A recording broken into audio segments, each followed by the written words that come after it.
Coffee and Careers with me, Anne Duff, the Careers Manager for the College of Arts. And I'm Stephen Shilton, Careers Manager for Science and Engineering. So today, Stephen, we're going to be tackling the question of employability anxiety. So that's where some students may be feeling that they're not doing enough or they haven't done enough. So they may feel anxious that they've not done enough to move forward with their specific career ideas. So whether that's into an internship or a graduate job that they've been hoping for, or it might be that they just can't see the relevance of what they've done up to this point. Or it might be that they truly haven't done anything and are right to be anxious. Yep, can be. So I think one of the things when we're thinking about students that are presenting with employability anxiety, for me, the first question I would want to ask is, where is that anxiety coming from? So for me, the students that I see that are most anxious, it happens when they start to look at jobs or internships or opportunities, and you start to see this list of things that employers are looking for, and the feeling starts to manifest. I don't think that's me. I don't think I have enough for that. Or the other key trigger is listening to your peers and feeling like they have it all sorted and they know what they're doing and you haven't. Do you agree with that, Stephen? Oh yeah, absolutely. Like most worries, it's a good idea to really reflect and think about the sources and where are they actually coming from. Is it information? Is it opinions? What is it? Think carefully about that and actually then think about what is it specifically that I'm worried about, and try and break it into little tasks that you have to, little problems you have to work through, and try and come up with solutions for each of those things. So bite-sized chunks, do a little bit at a time, and hopefully you'll find your way through that. So solutions around smaller pieces. Yep. Yeah. The other type of student I quite often see is the student who actually has done lots of stuff, but they just can't quite see the relevance in it. So what I would say in that situation is that everything is a value.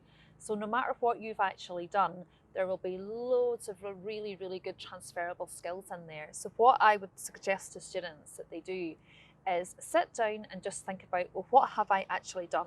Not in terms of what job have I done, what have I been paid to do? Just, right, starting from today, going back over the last 2, 3, 4 years, whatever length of time you want to put on it, what have I actually been doing? What have I been spending my time doing? And with each thing that shows up on that list, then think about, well, what was my role and responsibility? What was my task? What was I actually doing there? And then get to this, well, what's my point? What skill, knowledge, ability, strength have I now got as a result of doing that thing that I think an employer would be interested in? And I can bet you, when you then go back and look at the internship descriptions and the person specifications, a lot of the stuff that's on that third column is going to really resonate with what employers are looking for. The key thing I think to say at this point is an employer doesn't care where you've got the skill from. They don't care. They don't care if you've been paid, unpaid, if it wasn't something occupationally relevant to what you're applying for, not occupationally relevant. They do not care. As long as you have the skill or strength that they're looking for and you can demonstrate where you got it from, that is enough. So quite often the anxiety around not having enough is break it down to the value, break it down to everything having a value and the transferability of it. Yeah, I mean, there's just an example of that springs to mind from a student I dealt with a good few years ago now, and she came in to me and said, Stephen, I'm really worried. She had a lot of anxiety about the future. I've never actually had a job. Now, normally, I did check that out. Normally people have had a job, but she hadn't had a job. And I said, oh, that's okay. Are you in any clubs or societies? And she said, well, yes, but so what? I'm in the Medieval Costume Society. And I smiled and I said, well, what does that actually mean? And she said, well, we basically dress up and create and dress up in proper historical clothes and outfits. So for example, proper hooks and eyes, proper quilting, all of that. And I said, where do you get that from? Well, I researched that. I researched the sources for that. I researched what was used at the time. I researched where I can get those materials. And then we actually buy them and create those materials. And I said, how do you pay for the materials? Oh, well, we fundraise. And how do you fundraise?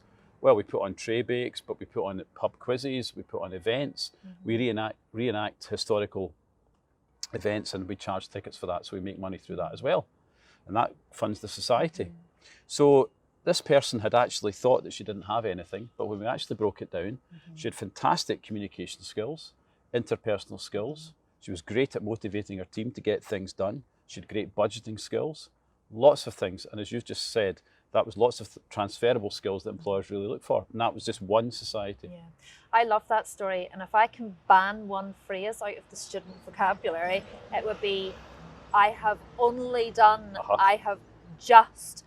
So that's banned. You're not allowed to say that. No justs and onlys. Yep, absolutely. So what about the students who really actually haven't done anything and are perhaps right to be a little bit anxious? So the students that have came, they've done what they're supposed to do, they've studied, they're probably going to be on track for a good classification, but they are anxious that they've not done anything outside of their studies. What now? What about them? Well, that's a good question. And it's always good to not worry about things, but actually think about your degree. What is your degree actually giving you? So for example, if you've done a computing science degree and you're thinking of going into IT and you don't have much work experience, well, you'll talk up the fact that you've done a lot of team projects, the fact that you can code, give examples of when you've coded, how you know it's been successful, feedback, all of those things. Maybe you've done some hackathons. A degree like history, then you've probably researched things to the nth degree very carefully. You've then drawn your conclusions from that, and then you've presented that really effectively, maybe in a presentation, certainly in writing.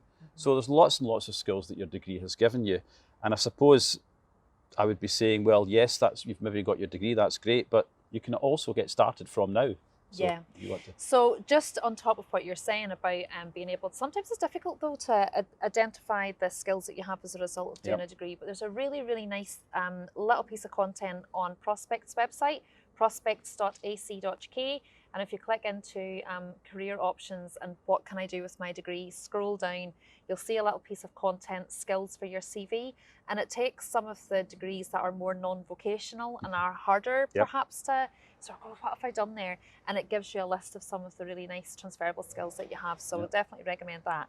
But to your point of it's never too late to get started, it truly is never too late to get started.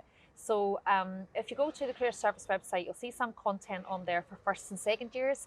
And this is content that we've put together for first and second years to say, right, you're here, get involved, and here's some of the things that you can do. So the tippity top of those are get involved in clubs and societies, volunteering. Now, these are things that you can pick up straight away. If you do start with a club or society, try not to be the ordinary member. Try and maybe take on something where there's a little bit more responsibility, like the story you just described, or running their social media, or running an event, or something that's actually really going to sort of get you stuck in something. Get a part-time job. We live in a big city. There's loads of different types of jobs. You'll see them advertised on the Career Service website as well, and look for internships. So you'd move kind of clubs and societies, get a bit of experience, part-time job, get a bit more experience, and then all those building blocks would make you a good candidate for an internship. And again, that's something that we really, really support and promote. Look at the internship hub, but also on the website, you'll see sort of click-throughs to other organisations that offer internships. So thinking then about the employability anxiety that some students may or may not be feeling, I think given our discussion, there's a few things that I think have kind of come together for me. First of all, identify where your anxiety is coming from.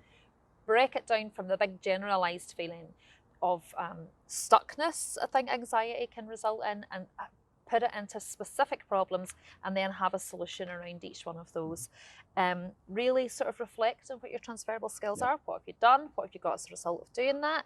And if you haven't got started on anything outside of your degree yet, do get started. I always tell students that when you come to university, don't just study, eat, drink and sleep, just do stuff. And if you do stuff that you enjoy, the transferable skills naturally come, whether it's a society, part-time job, whatever it is. Don't worry about it, just do stuff that you like doing and the transferable skills naturally follow.